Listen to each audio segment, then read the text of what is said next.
亭县政府主办的114年全国运动会帆船项目9月21日至26日在澎湖县观音亭海域举行。这次赛事共有来自全国10个县市122名选手齐聚澎湖，男子组68人，女子组54人，进行为期6天的激烈竞赛。帆船运动不仅是全运会的重要比赛项目，更是展现台湾海洋文化与水上运动实力的舞台。透过本次赛事，选手们将挑战自我，追求卓越，也让更多民众看见台湾帆船运动的风采。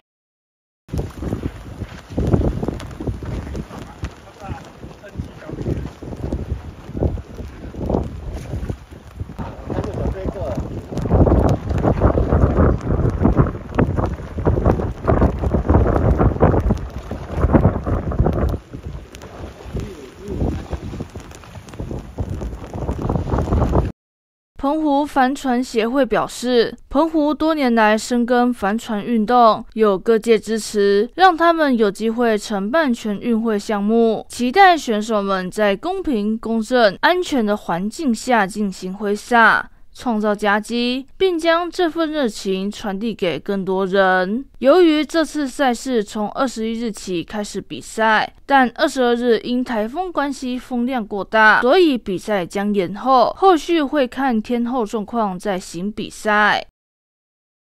记者陈荣玉报道。